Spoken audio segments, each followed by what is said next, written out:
So, Yuma, hello. I'm Marianne Cosgrove, Chair of Humanists Australia. I wish to acknowledge that I live and work on Ngunnawal and Ngambri land and that sovereignty was never ceded.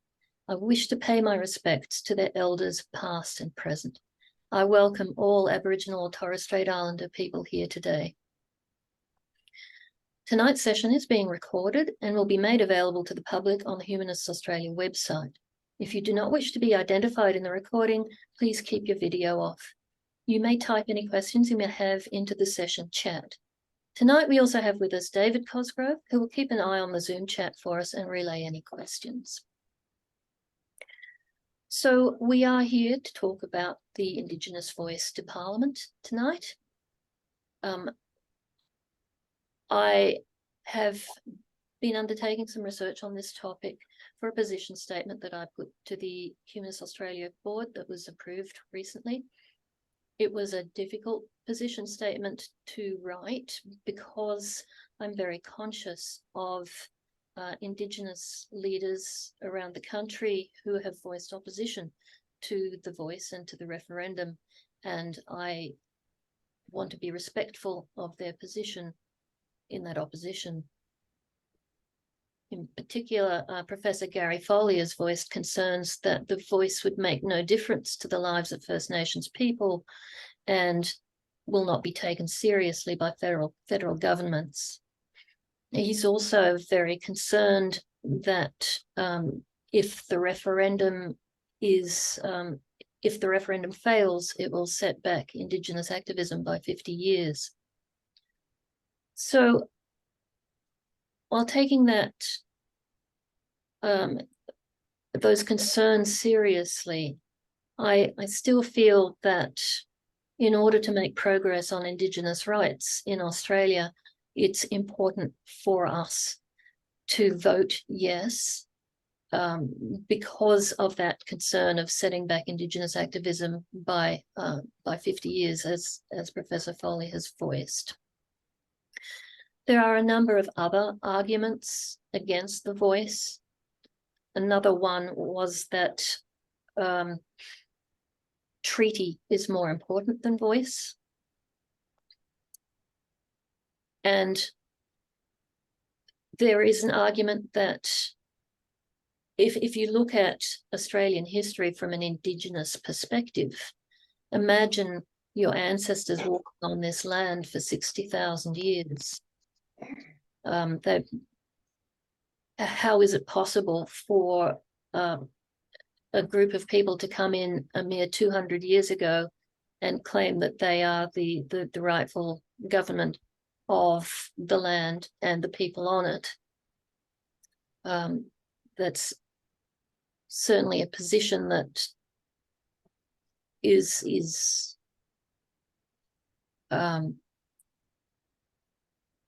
worthy of respect. And so, given that there's never been a treaty between Indigenous people and the Australian government, having a voice to the Australian government might be seen to be supporting an illegitimate government from that point of view. Nevertheless, I do think that our best hope of getting to treaty is by having the voice, and that is the option that we've got before us now. I fear that if the referendum is voted down, then many Australians will take that to mean that we're all fine the way things are, and we don't need to make any changes. And I think that will set back the possibility of treaty by a long way as well. So I'm going to stop offering my own opinions now and open it up to you to ask questions or voice your opinions. Should we be typing the questions or? Well, given that Bruce hasn't arrived yet, let's just speak with each other until he arrives. Have you got Bruce's phone number, Marianne? I don't have a number for him. Right. I have only email. I think I'm just checking my email now to see whether he's given a number.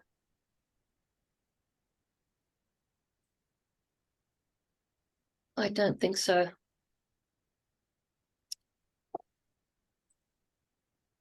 Well, I have a question, if I may. Just what you were saying there about the best path to treaty would be through the voice getting up. Look, to be honest, I don't know a lot about the details, but to me it sounds like if the voice gets up, it's acknowledging that it's kind of accepting that Indigenous people aren't sovereign, isn't it? And we'll take the crumbs that we're given, or that they are given. That is the fear, I think, that many Indigenous people have. I did see in my readings that the voice is not a ceding of sovereignty. Right. Whoop. Am I muted? I can hear you, Clive. I have to confess I'm sort of still in the middle with this. I'd like to hear more information from experts. I've stayed in a number of very remote communities, Aboriginal communities, over the years. My son spent 8 years working in remote, and I mean really remote areas, Aboriginal communities in the health sphere. And I've got some idea, some feeling of the problems that are involved, and they are immense.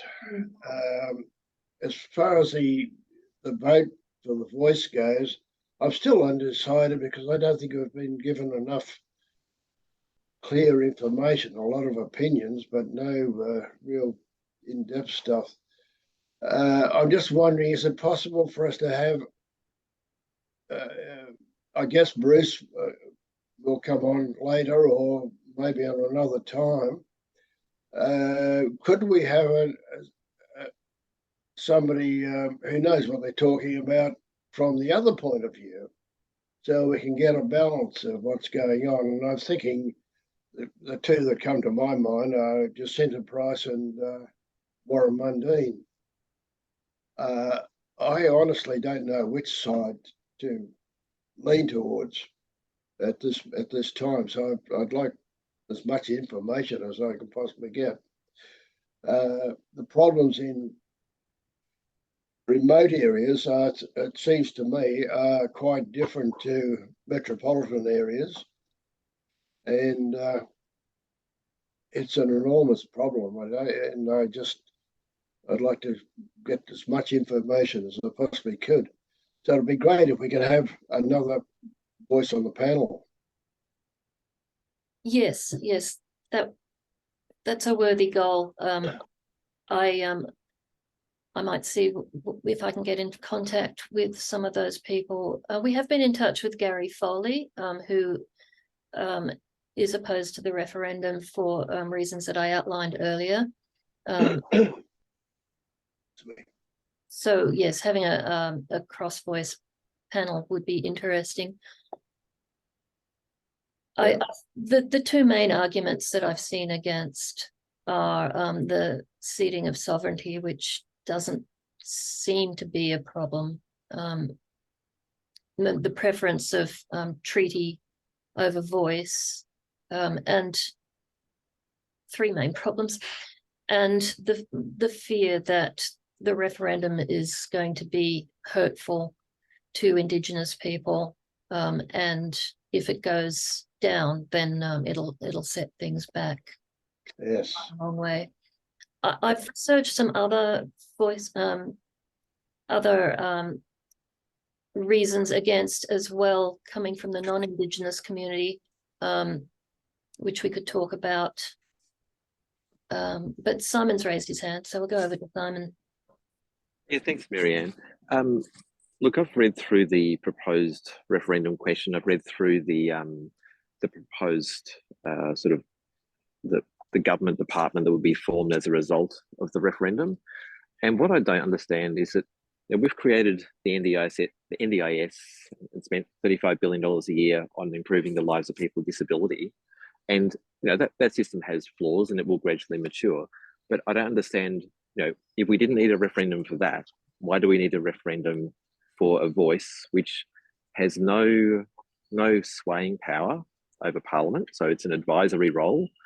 And as far as I understand it, it doesn't actually seek to change the lot of everyday people, Aboriginal people. And I understand, like things like the EPA, when we look at land assessments, they all take into account Aboriginal points of view with regard to land use and historic sites and spiritual centres and so on. And there are a number of other ways that we engage, for better or for worse. Like, healthcare is obviously a massive issue for Aboriginals in regional Australia. But what I don't understand is how this voice changes any of it.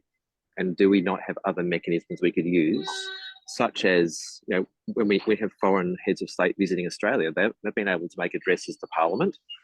So, for example, the President of the United States in the past has addressed Parliament. So why can't we just use existing provisions to provide that voice rather than creating another body, which I'm not sure will actually improve things?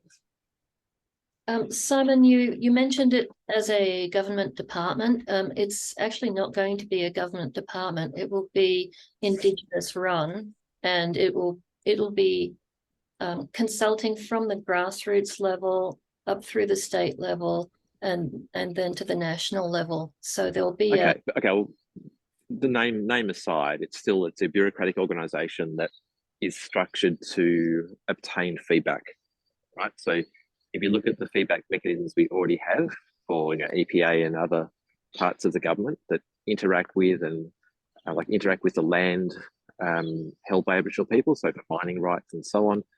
As far as I understand it, those mechanisms are already used.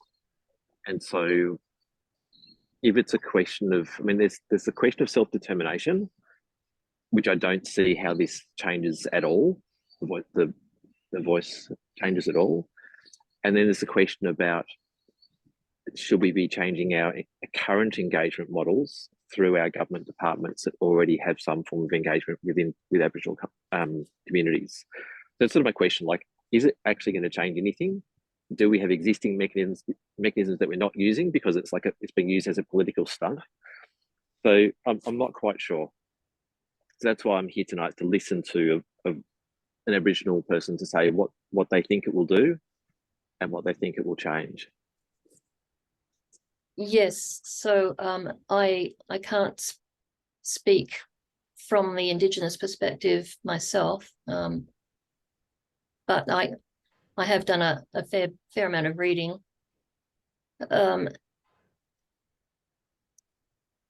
I will try to reschedule this session with Bruce so that we do have that opportunity to speak with him. And if I can get some other Indigenous voices on that panel, then I will. One of the reasons for holding a referendum to change the Constitution rather than just setting up another agency is because agencies have been summarily abolished by the government in the past. For example, the Aboriginal and Torres Strait Islander Commission was set up and provided a voice for a while, but then it was disbanded. And the big difference, I think, between those government bodies and the voice is that the voice will actually be Indigenous run and will be consulting with Indigenous people, whereas the other organisations have been staffed primarily by non-Indigenous people. Vince, you've had your hand up for a while. Yeah, look, I think Simon's point is a good one. And look, I haven't completely made up my mind because I don't have enough information at this stage. But I agree with what you've just said, Marianne. In the past, a lot of these bodies have been set up. They've then been defunded by various governments, and perhaps they've had a lot of infighting. I'm not sure how you get around that. But the idea of a referendum, I think, is twofold from the way I see it. One is to actually give recognition in the Constitution to Aboriginals, and secondly, to set up this mechanism at a high level. Now, I think going back from the brief information I've read, the debates and the discussions have been going on for about a decade. And in the early stages, there was discussion about setting up some human rights commission or whatever to address specific issues that affected Aboriginals. But the problem is that the problems that this group have is endemic, and you can't solve it with just one thing. So the one thing that approaches that is by giving them a voice so that they can have an input into a whole lot of legislative and government processes. And that's the whole idea of this. Now, one complication, and the bill has gone to committee at the committee stage, so it's been discussed within Parliament, and they're taking submissions at the moment. But one of the, I've seen that Bruce has oh, joined. Bruce is, yeah, okay. Welcome, Bruce. It's good to see you. Good to see you.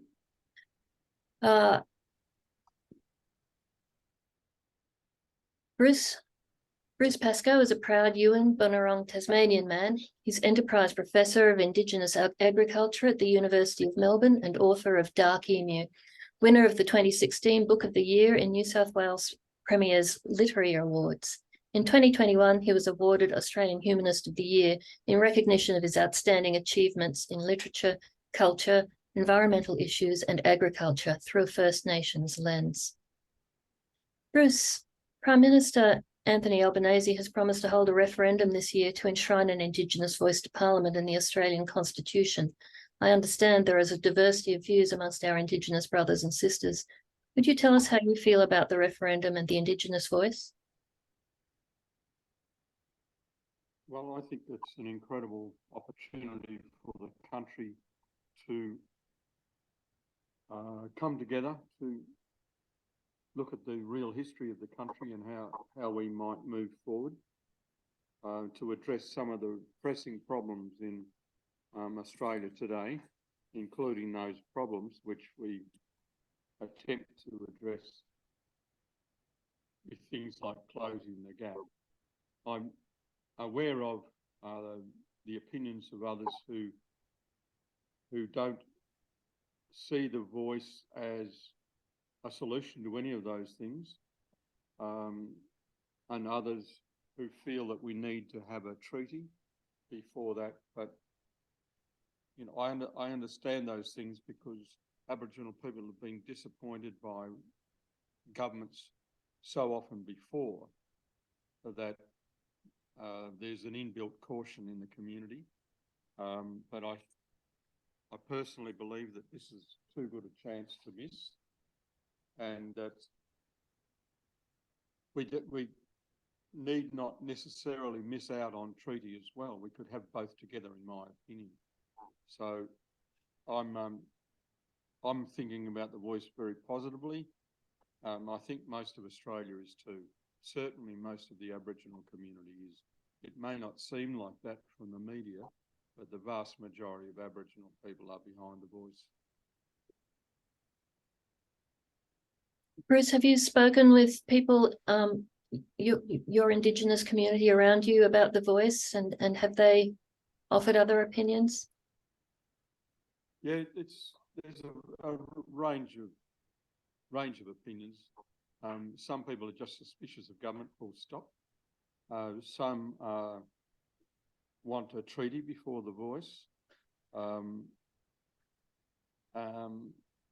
others are strongly in support of the voice. But it's a little bit like COVID. The Aboriginal community is deeply divided on COVID as well, about how to react,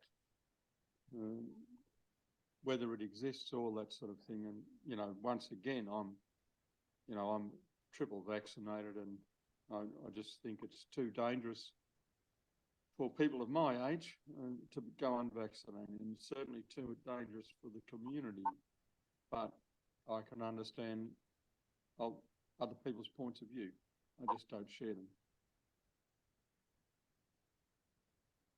Bruce, one of the criticisms about the voice is that it'll be a Canberra voice. What do you say about that? Oh, that'll be rubbish. You know, there are some people, I believe, trying to manipulate the situation. Canberra Voice came from the opposition leader. He was the same person who walked out on the apology. So I don't put much credence in that opinion. Anything to do with the public service tends to have a Canberra flavour, but to have an elected body of Aboriginal elders from around the country to represent Aboriginal people to government, even executive government, I think can only be good.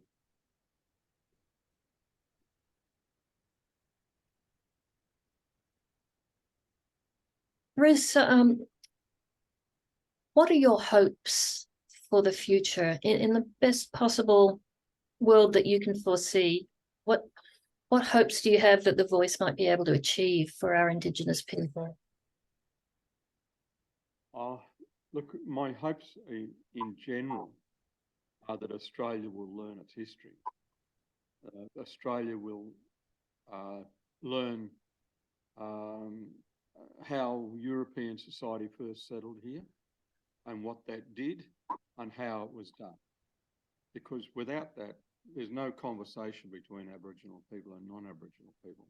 A lot of the suspicion that Aboriginal people have toward anything non-Aboriginal people come up with is generated from those first years of deceit and violence. But if we lived forever in that realm, we would get nowhere. The reality is that Aboriginal people aren't leaving the country, neither are non-Aboriginal people. Whatever we make of the country will come from reconciliation between those two groups. We would say conciliation rather than reconciliation. And that's my hope. Then if we get the voice on top of that knowledge, I think we then start having real conversations. We have real conversations about how to cure poor health, poor education, and high incarceration rates. All of those things are inextricably linked. And I personally believe that jobs, the dignity of work, is a key to it all, because that jobs means you're assuming a level of education, and what we see here on the farm is that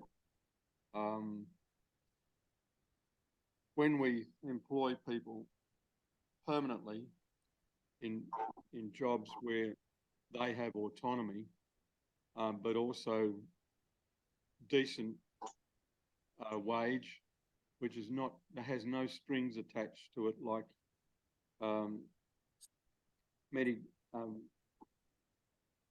like the dole, for instance, because if you accept the dole, then you accept the criticism of the community whenever they feel the need to criticise dole bludgers.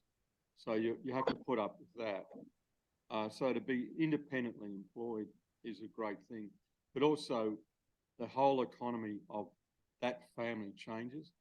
Many families in my district have never had a full-time employee in 3 generations.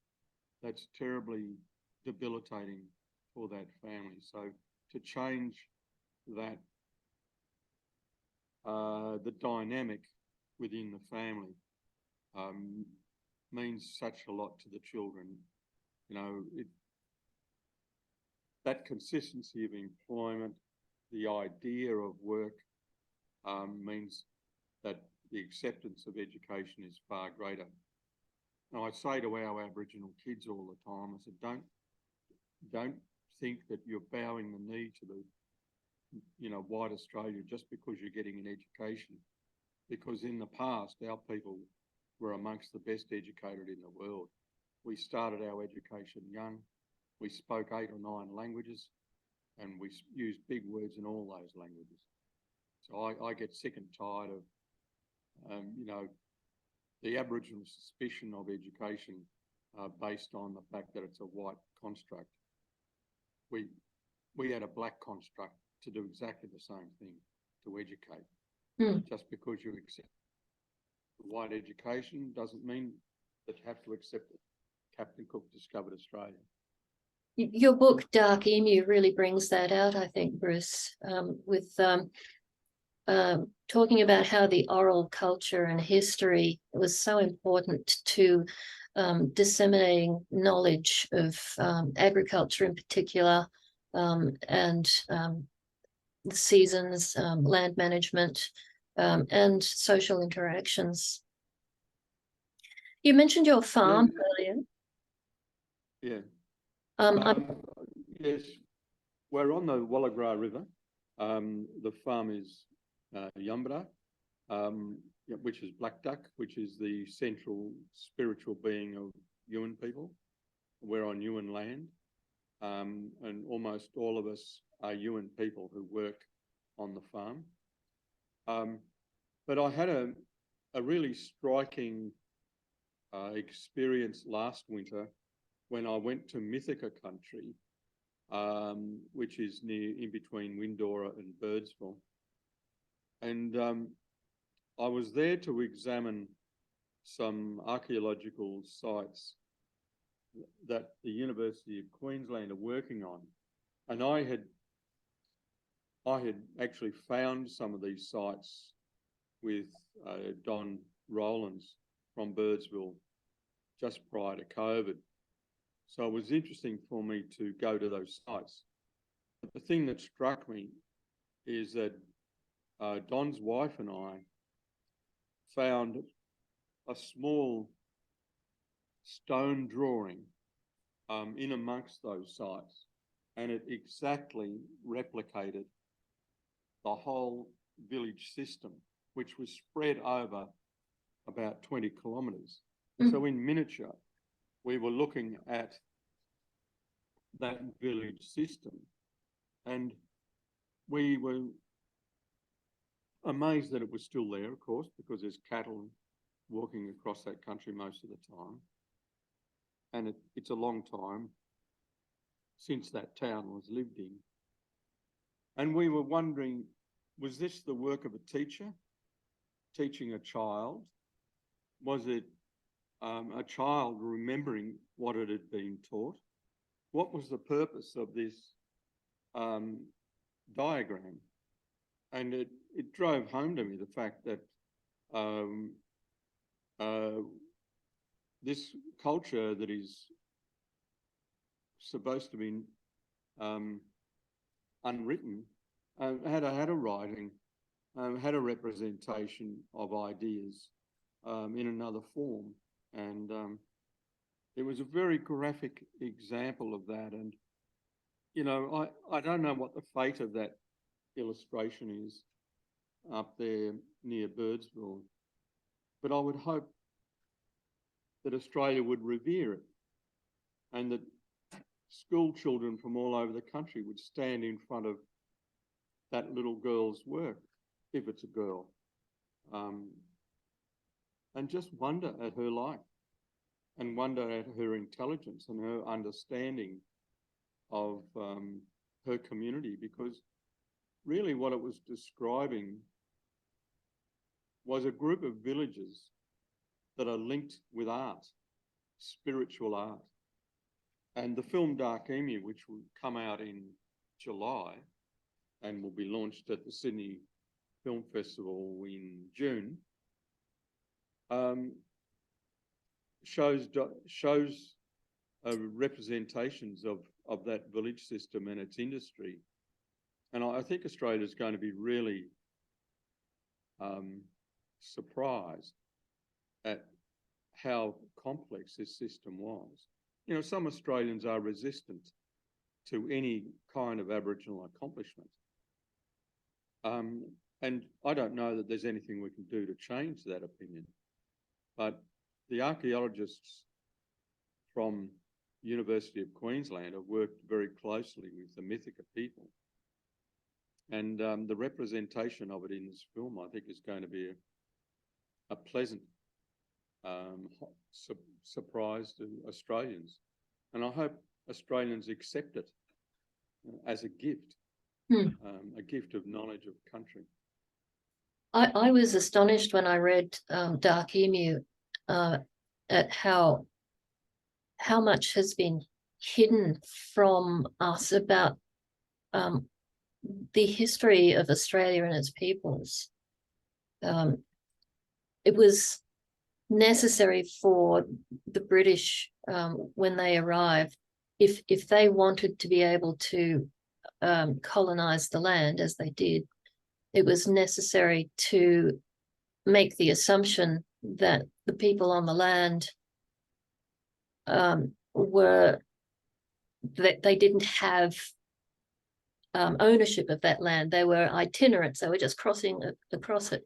But that was proven untrue by the history of the culture wars and by the records of settlers and travellers that you brought out in Dark Emu.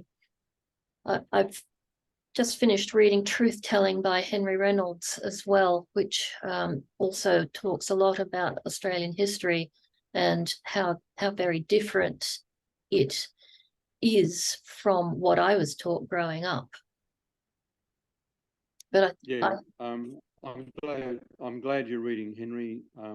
He's done some great scholarship in this country, and thank goodness he has. And I'm glad that it was you that mentioned the word hidden, because all the documents I read had been read by thousands of people before. I turned to them because I was astounded by the version of history that members of my family were telling me, because I hadn't learned it in school. I had to go and discover it for myself as an adult.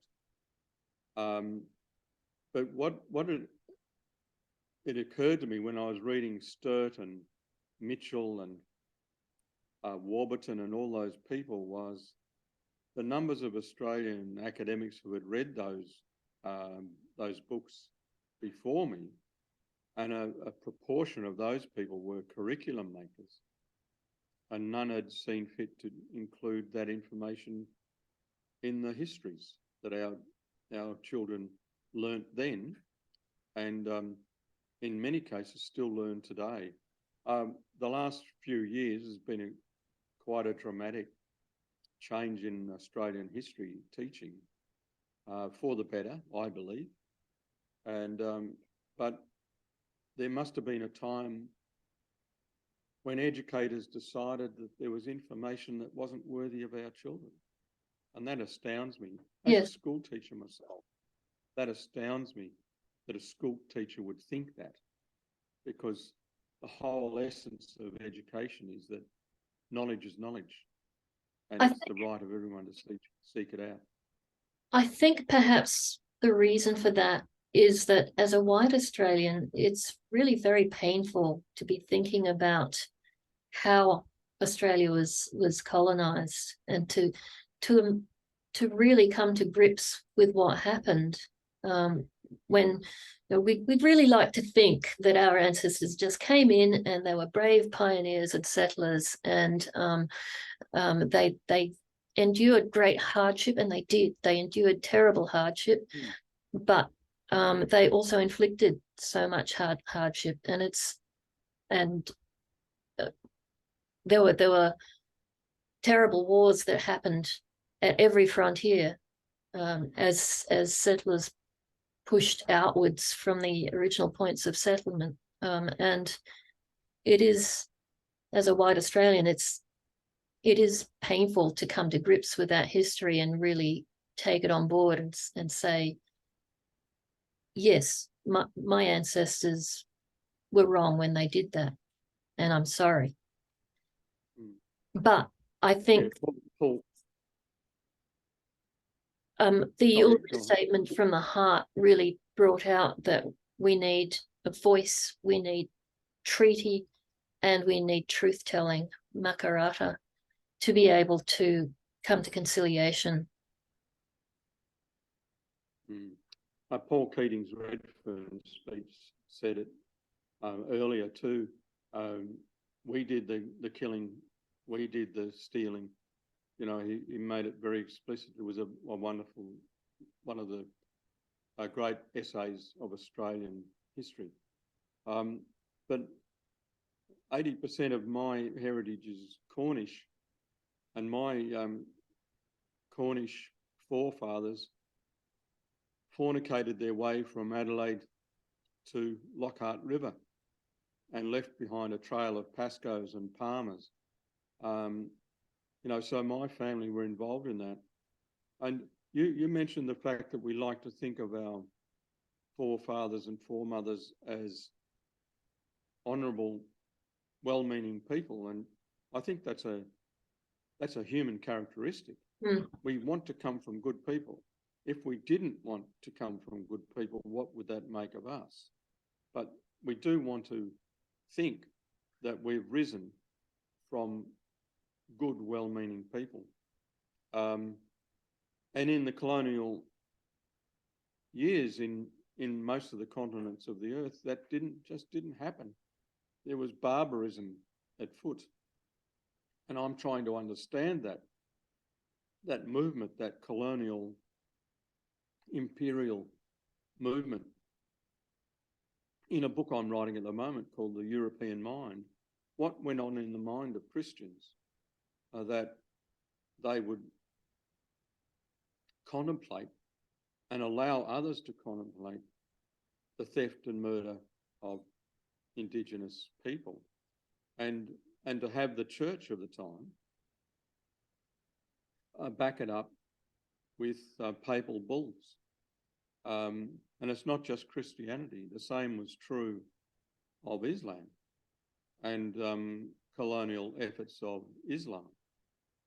And I was told at university, right through my schooling and ever since, that war is the natural condition of man. And when you read the Bible and you read the history of England and Spain, Portugal, South America, and Africa, you're inclined to agree that war is a natural condition of man. And they do mean man in that era. But what if it's not? And that's the most intriguing question for me, is that on this continent, despite having exactly the same genetic structure and the same brain power, a group of people, a group of the world's people, decided on a social construction, a way of managing people that didn't have its first recourse as violence and war. It doesn't mean there was no violence in Aboriginal life. There was. It's demonstrated in the history books because Aboriginal people are human. But there was a social inhibition when it came to land war. Now, I have to say land war because violence can, in any form, can be construed as a kind of war, and it is. But land war is a different thing. And even in eras of depopulation of Aboriginal lands, other Aboriginal people tended not to take those lands over. Sometimes they looked after them when people, especially during the years of smallpox, when communities were decimated, you know, sometimes up to 85% of the population died. There's evidence, and you know, in our communities we have stories of communities looking after land and then retreating once that community that belonged to that land were able to take it on again. I wonder whether the welcome to country and acknowledgement of country is a part of that respect for other people's land that helped to prevent the land wars. Yeah, I think it is, and we should never allow welcomes to country to become boring, because there is so much story to be told. They shouldn't be performed by rote, and I think that respecting other people's country is a philosophic act, and we should encourage all Australians to think of land through a philosophic lens, and to think about it as just a level of politeness. You know, when I was a kid, we were always told that if you wanted to play with someone else's child, you would stand at the gate and call out. You wouldn't walk through the gate. You certainly wouldn't knock on the door. You would wait to be invited.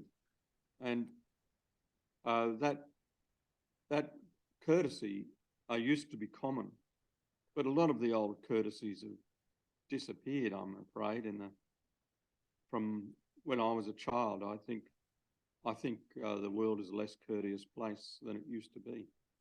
We do have an international rule of law now that does help to protect national borders for the most part, except when rogue states like Russia go and invade neighbouring countries. But it's a little bit like needing to get a visa to go and visit another country, waiting at the gate to be invited in. Yeah, it's a precaution, and it gives the host an opportunity to assess the visitor, and that's what it was like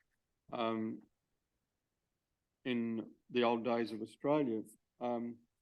In our communities today, we still go through those forms. We're cautious about entering someone else's country without letting them know that we're going to be there. It's really considered bad form in the Aboriginal community to drive through someone's town and not let someone know that you're there. It's just a courtesy, and it's a courtesy that I think would be well for all Australians to remember, because it creates bonds. It allows for gentleness and respect.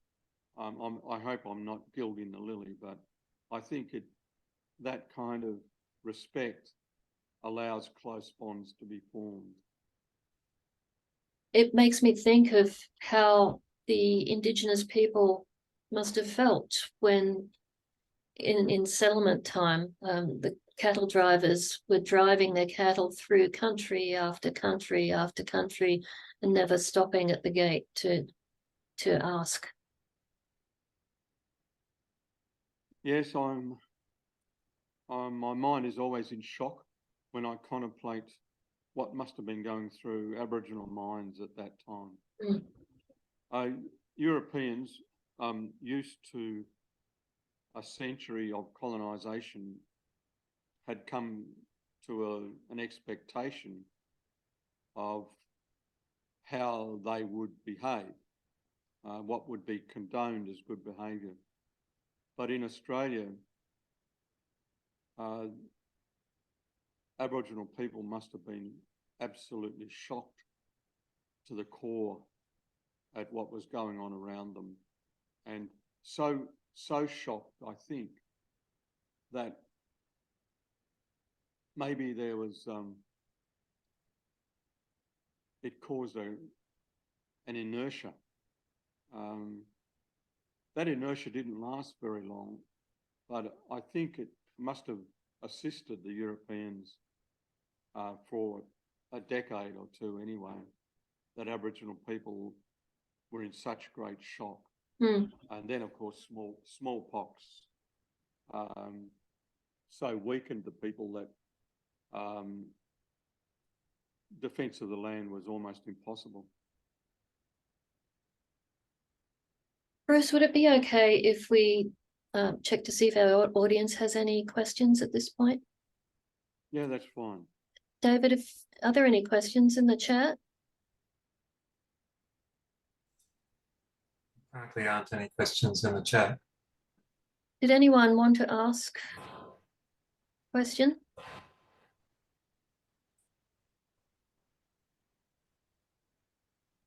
Clive, is that you putting your hand up? Yep.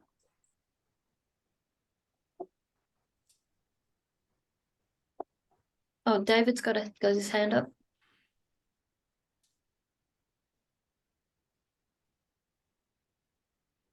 David? Hi Bruce. So I support the idea of the voice, and I think it's a worthwhile method to try and redress the past. But just playing devil's advocate, I was wondering, how do you answer the person who has the philosophical issue of saying, well, we're preferencing one part of the community, whoever worthy, in the Constitution? They just disagree. Those people who disagree with the idea of specifying rights like the voice for one section of the community of Australia over other sections. Well, I would answer that by saying you're preferencing the people who still own the country. Why wouldn't they be preferenced? Why wouldn't those people be in the Constitution part of the story? Why wouldn't those people have a special place in the Parliament? Why wouldn't those people have a greater say than those who came later? And the voice is not giving people a greater say, it's just giving people a say. Because I have friends who have European ancestry, and they sometimes argue with me along those lines by saying, oh, you know, we had to come to Australia because we were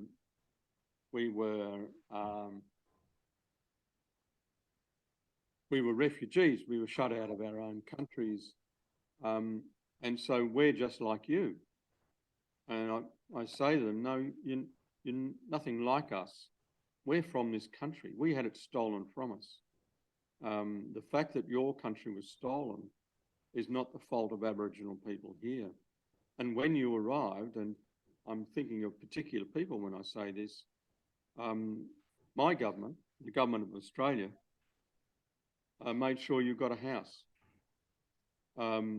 My government did not make sure that the dispossessed people of Australia got a house.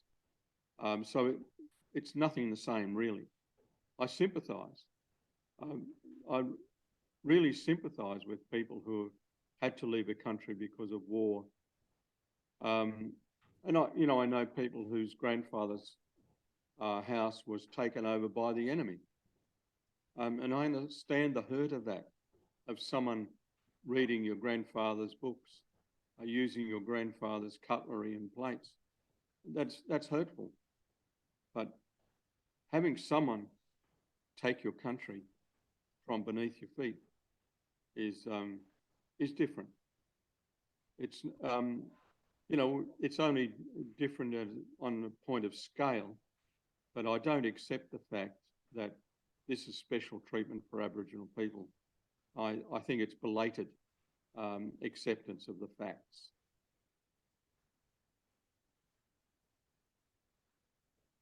Did anyone else have a question?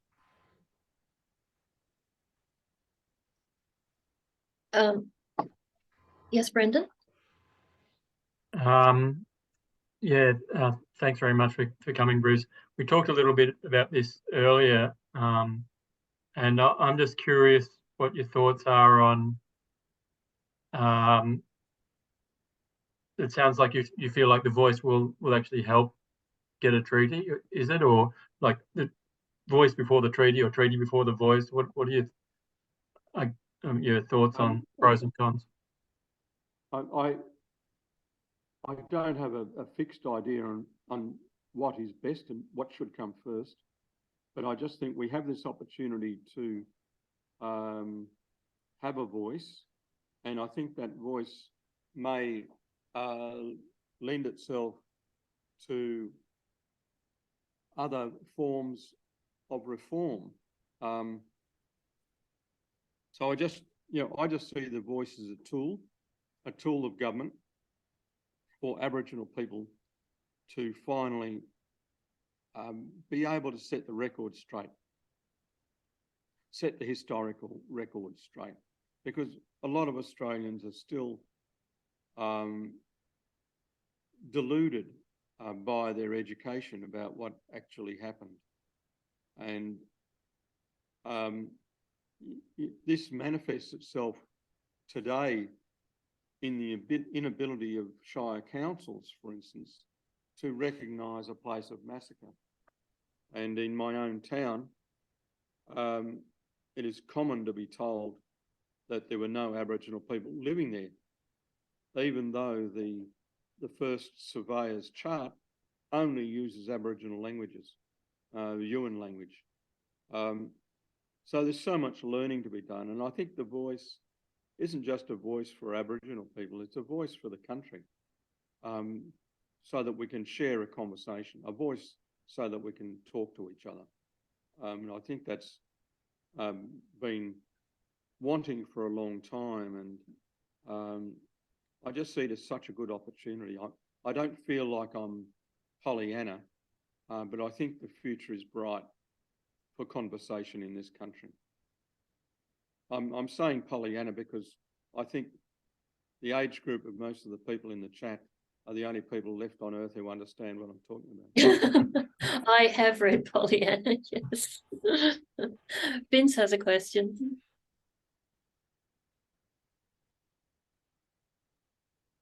Go ahead, Vince. Clive, I thought you were before me. Did you put your hand up?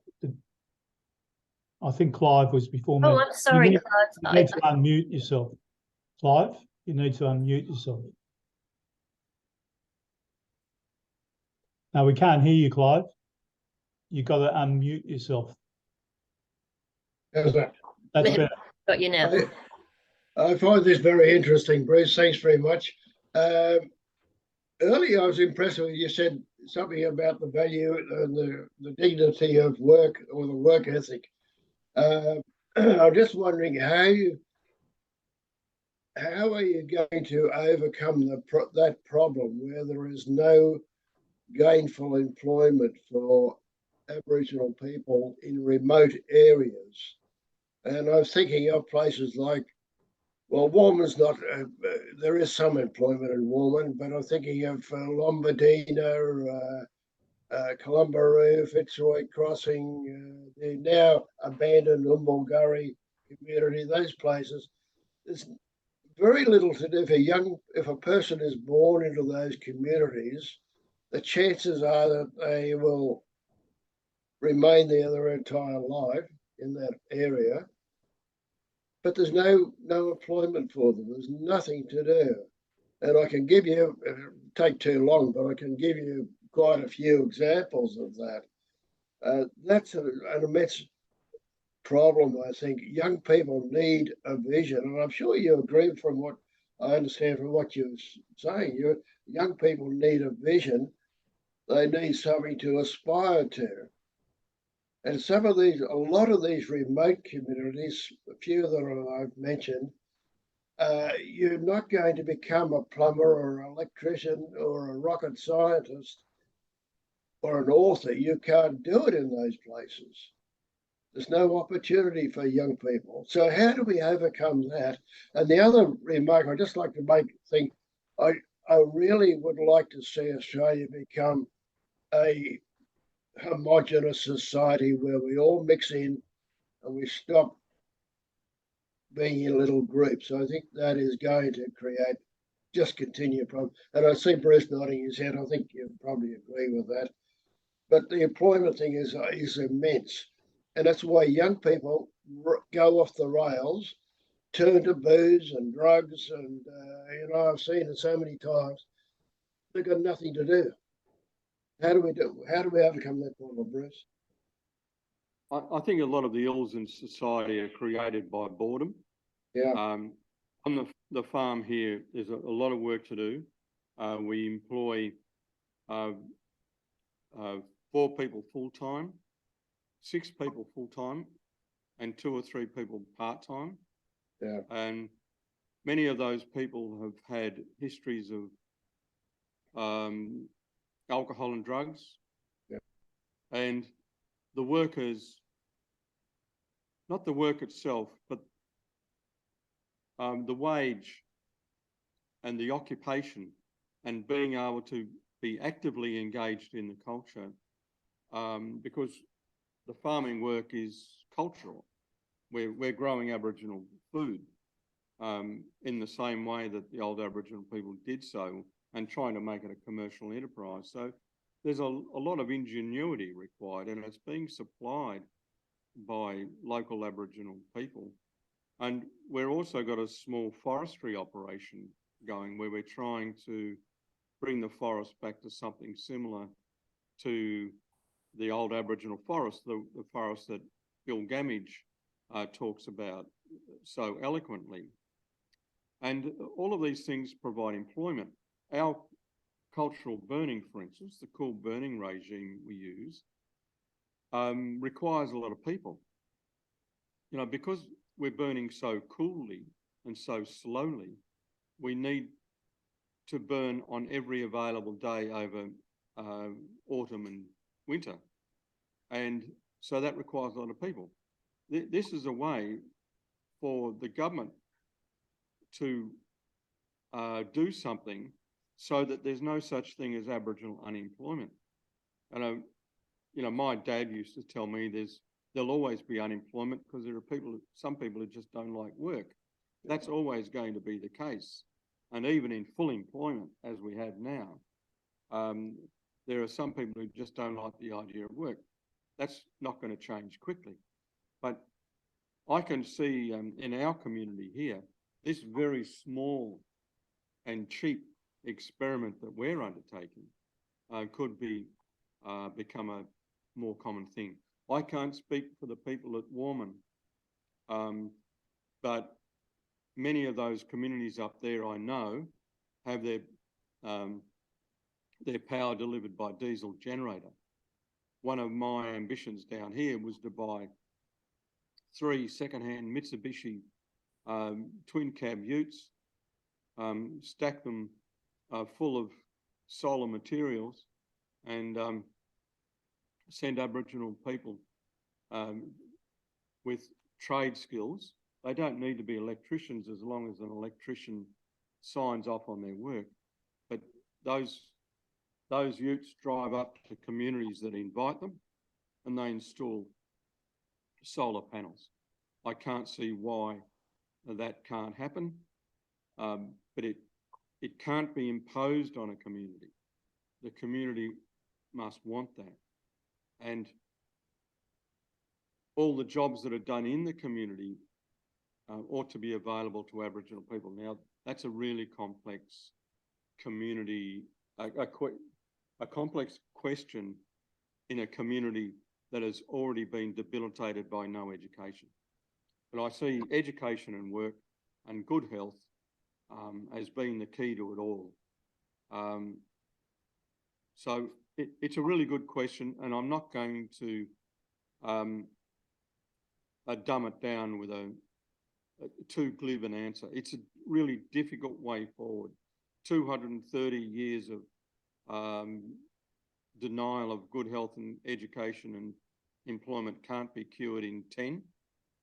It's generational. You have to work on the generations. So that's why on the farm here, we try and get the kids of the people who work here to come to the farm regularly, to see their fathers and mothers, sisters at work, so that it becomes a habit. Work becomes a habit, and prosperity becomes known. We have Vince and Kirsty with their hands up. I would like to try and wrap this up by 6:30 if that's okay. So please keep your questions brief. Vince? Yeah, thanks, Bruce. My question is brief. It's about the practicality of having a voice. The whole concept relies on an element of consensus. How is it going to work? Because my understanding is that the voice will require input from regional areas. You're more likely than not going to have conflicting views. How is that going to be turned into something of a consensus when confronting government in Canberra?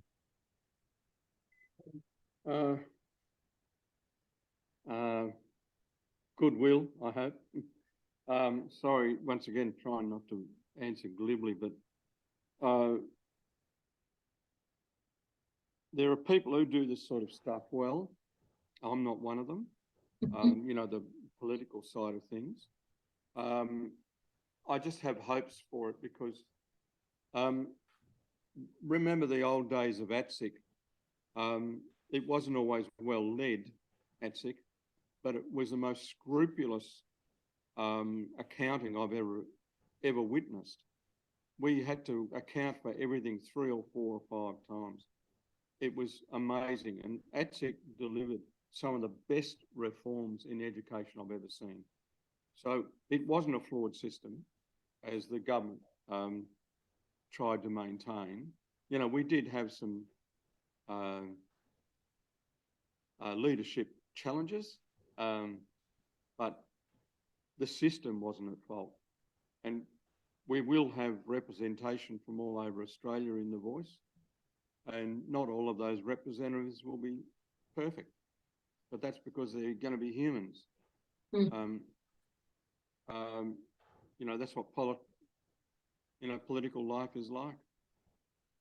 We've got a politician who's just left government, who was responsible for robo-debt and various other scandals. You know, he's not an axe murderer, but neither is an honourable politician, and that will continue. And it'll be no different for Aboriginal people. But I think of the Aboriginal leadership in this country, Marcia Langton,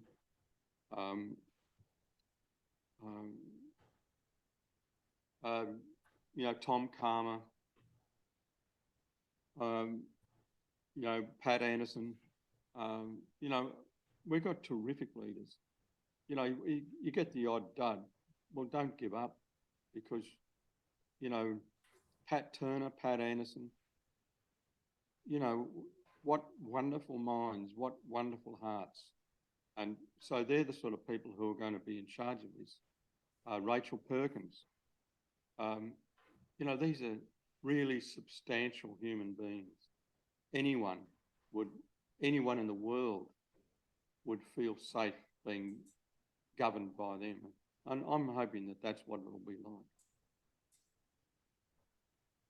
Kirsty, would you like to ask your question?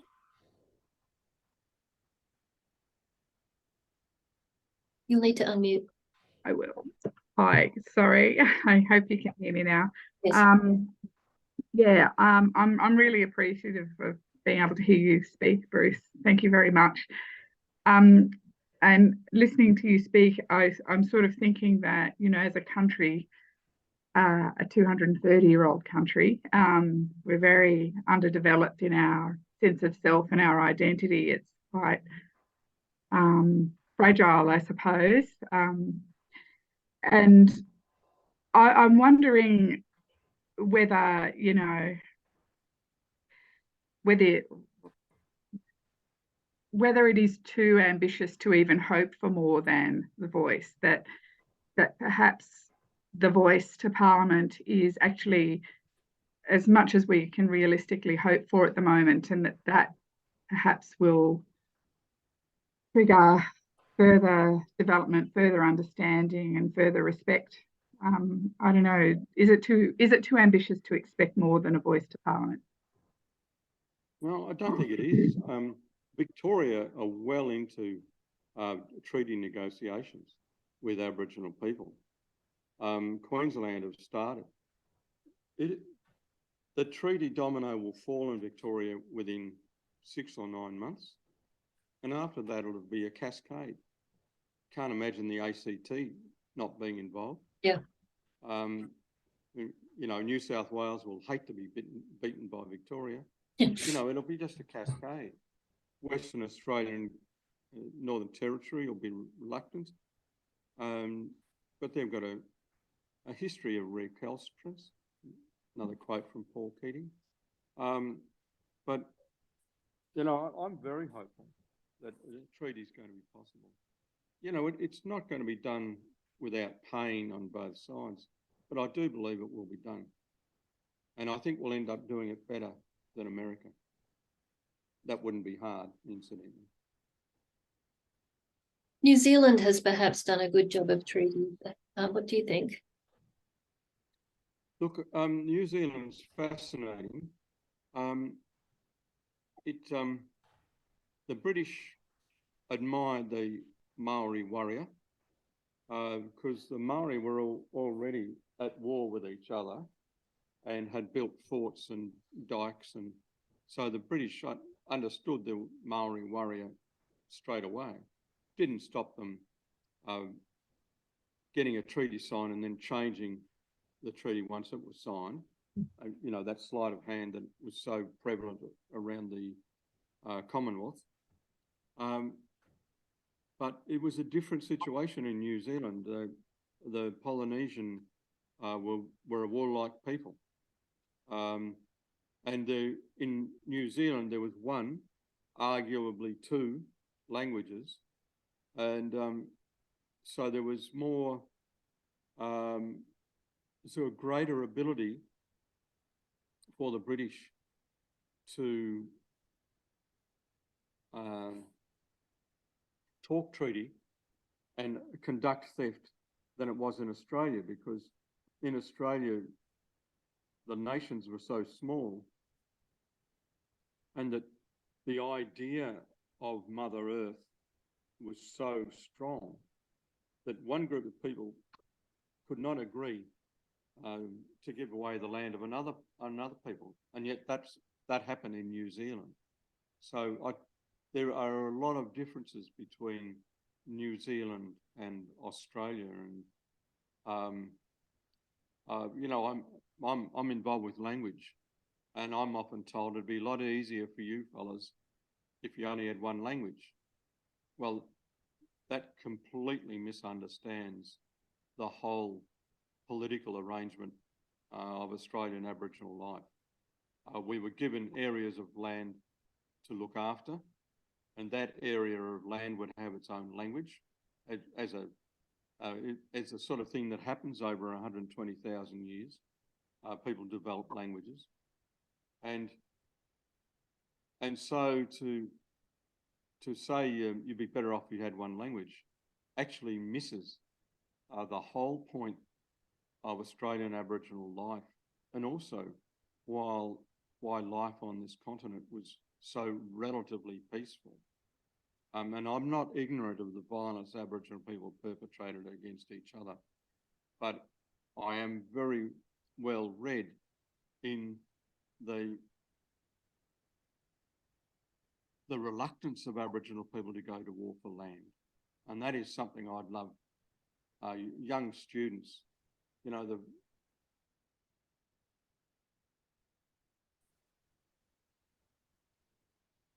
Have we lost Bruce?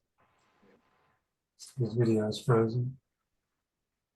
nations that created that state. I don't think it's something that is restricted to Australia. I think the world needs to understand the human spirit and the potential of the human spirit to create peace. It's more needed now than at any time in history, because we've never been capable of destroying the earth before, and now we are. We have time for one last question, perhaps, if it's quick. Simon? Yeah, thank you. Bruce, firstly, thank you for your time and for your point of view. It's really valuable to hear it from I guess, the other side of the fence. We don't often get to hear that. What I'd like, if I could make a request of you, it would be, could you paint a picture for us of what life would be like for you with the voice in place versus what it is today? Like I made a comment before you were able to join the call about the engagement that we assume our government departments have, like the EPA and others, with regard to Aboriginal people and the kinds of work that are undertaken on Aboriginal land and with respect to that. But I certainly gather from what you're saying that that doesn't happen, and the bodies have been set up to do that, like ATSIC, have been then dismantled. So could you tell us how that will change with the voice in place? Like, what do you see the difference between now and a future with the voice for Aboriginal people? Look, I think it will provide a better conversation. At the moment, trying to talk to the Department of Agriculture is really difficult because they just assume that we know nothing about agriculture. So the conversation stops there. Much as, we try and explain the difference, there's no communication because we don't understand the same history and we have no channel of communication. So I think we'd end up having better conversations, and it would also give government the chance to come to the voice and say, look, we've got these ratbags down in East Gippsland banging on all the time about employing Aboriginal people, and they've got this scheme going. What do you think? And so the government would be asking Aboriginal people, not other non-Aboriginal people in the Department of Agriculture, what they thought of that deal, because the Department of Agriculture, like many departments in the last 20 years since universities have been privatised, their scholarship overrun by commerce, the Department of Agriculture is dominated by the needs of the chemical industry. And so we are not going to get an answer from the chemical industry masquerading as a university.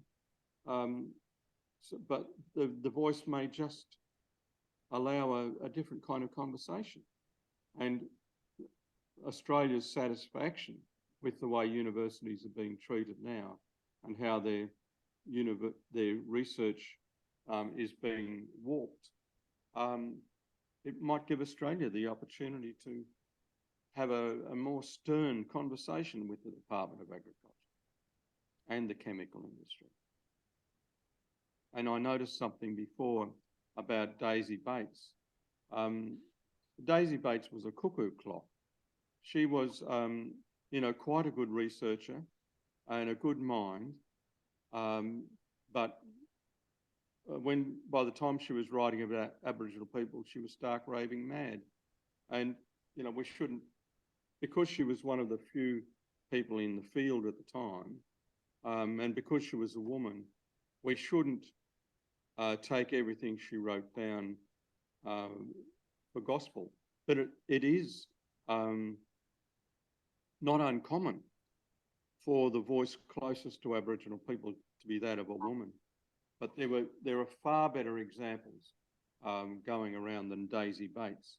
She was a tabloid anthropologist in many ways, and there were, I could name a dozen women who had a far greater understanding and wrote far better about Aboriginal people. And it's just sad that Australia doesn't recognise those women. Langlo Parker, for instance, has written a magnificent book, several unpublished manuscripts as well, about the Aboriginal people on her father's property. And in Australian literature for that district, only one person is credited with having written a book, and it's by Barcroft Boak, Around the Boree Log, a man. And yet there's Langlo Parker, the neighbour of that man, not credited with either having written a book or any intelligence. And her research is still being lampooned by white male anthropologists. It's a disgrace. As far as Australian scholarship is concerned, it's an absolute disgrace. But it's not just Parker. There are other women around, because women tended to be more reflective on the frontier. Women tended to be more amazed at the violence. And so their recording of the history is far more important than that of a perpetrator of a massacre. And yet it's the perpetrators of massacre, like the Scots in East Gippsland, who dominate the Australian consciousness. I've just dropped a Thank link. you, Bruce. Langlo Parker's entry in Wikipedia in the chat in case you'd like to look up her books and get a hold of them. I think we need to call it a night now. Thank you so much for coming, Bruce. I really appreciate it. It's been fascinating hearing your perspective. You have such a deep knowledge of Australian Indigenous history and culture, and agriculture as well. It's been fascinating. I recommend, if anyone wants to continue the conversation about the Voice referendum amongst their friends and neighbours, get in touch with Together Yes. I've dropped a link to Together Yes in the chat as well.